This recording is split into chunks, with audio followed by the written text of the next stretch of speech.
Now released by the censors are these exclusive pictures of the latest weapon of the RAF, a new type of gun fitted to the famous Hurricane fighter, known to the RAF as the tin opener.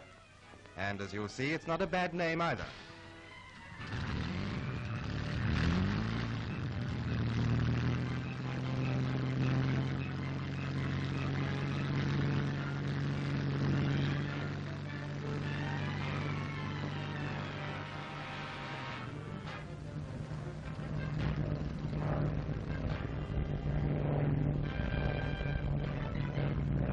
The Hurries take to the air, and it's not long before they see their target below them.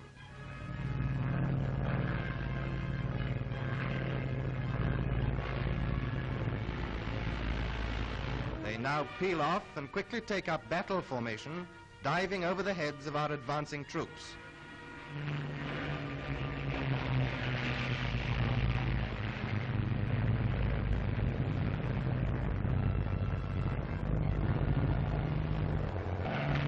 Now they are within range, and you'll see for the first time this deadly gun in action, truly living up to its name, Tank Buster.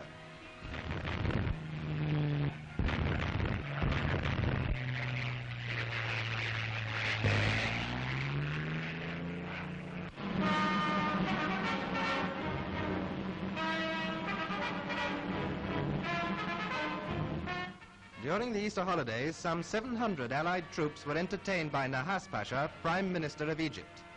On Easter Sunday, he came personally to see his guests, men from the British Empire, America, and fighting France, and women of the services too. He wished them a happy day and an early victory.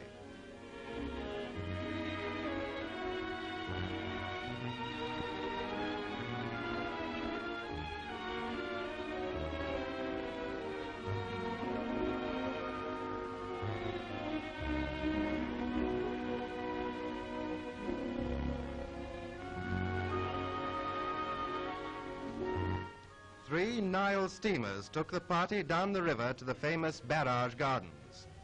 To many who had just returned from the desert wastes of Libya, this calm and peaceful river must have seemed far removed from war. With true Egyptian hospitality, these men from the four corners of the earth were made welcome in a strange land.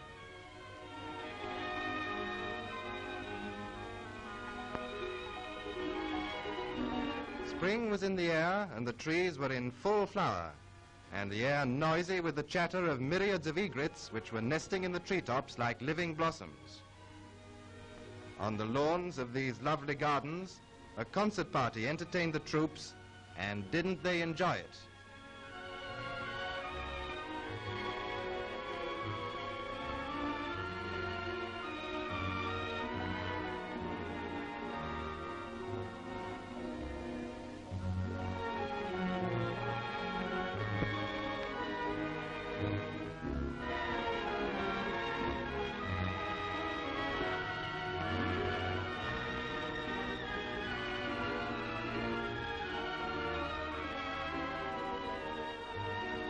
And so a happy day drew to its close.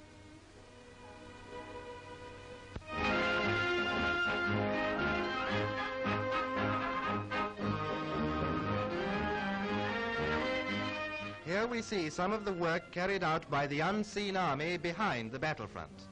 In this case, it is the fair sex who are doing the job, and I'm going to ask one of them to tell you about it. There are thousands of women employed in the Middle East, Rimi workshops, doing their share for the war effort.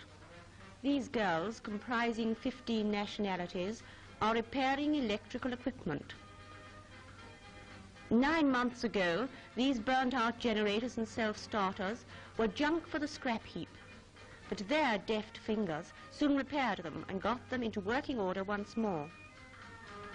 Thus, thousands of trucks, which would have been laid up for these vital parts, are put back into service again. A few months ago, these Middle East girls knew nothing of this work. British experts taught them, and they have saved the army thousands of pounds and given speedy, efficient service. The army, with its countless petrol engines, needs gaskets by the thousand. It was found difficult to supply all these demands from abroad, so this Middle East workshop set about meeting the requirements. A small army of Egyptians, women as well as men, were enlisted and trained. Every picture tells the story of how the skilled fingers of these people are doing a job that in peacetime would have been done by complicated machinery. The material used is thin sheet copper with asbestos sandwiched in between. In this display you see gaskets for all types of cars. Here's another specialized job at which the girls have become proficient, keeping the eyes of the army in good repair. Thousands of pairs of damaged binoculars were once put out of commission because there were no replacements. Today women are employed in the highly technical job of grinding lenses and making prisms. Really delicate work.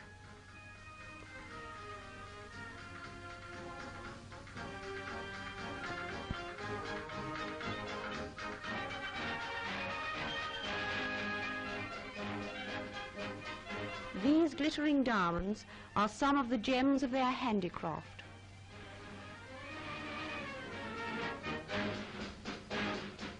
Good luck to the women of the Middle East playing their part in the fight for freedom.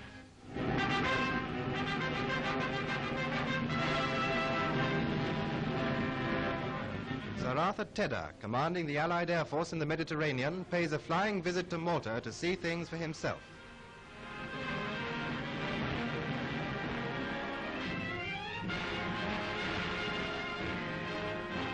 He meets Lord Gort, governor of the island, who shows him how the gallant Maltese are carrying on today.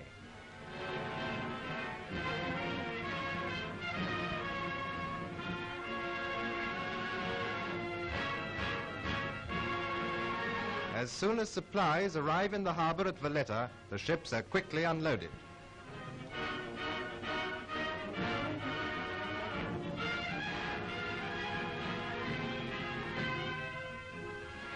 The country folk continue to go quietly about their work in the fields, perhaps thinking of those days when the Axis tried in vain to break their will, or how against enormous odds their brave people withstood week after week, month after month, the greatest concentrated aerial onslaught in history. This unbreakable spirit is still undaunted. Today, the men who have defended Malta against all odds join hands with our American allies, who see for themselves how this island, battle-scarred and torn, still holds its head high.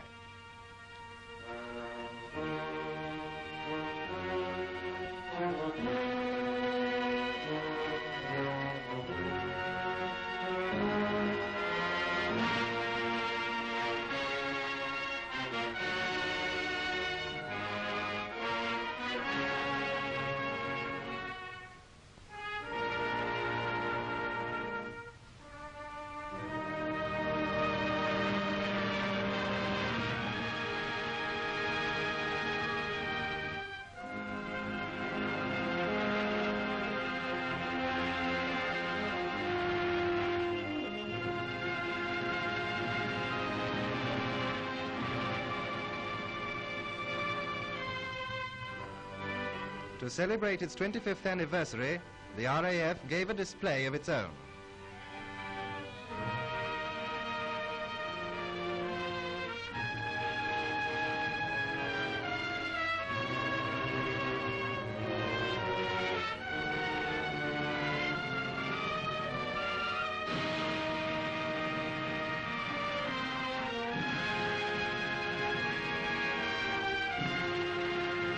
The Air Force certainly picks them young here.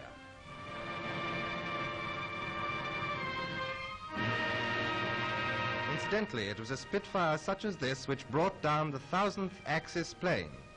War Pictorial News is proud to show these pictures of the machines and the pilots who actually did the job.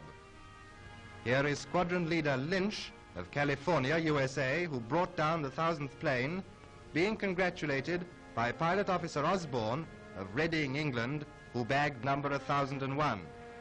Well done, United Nations.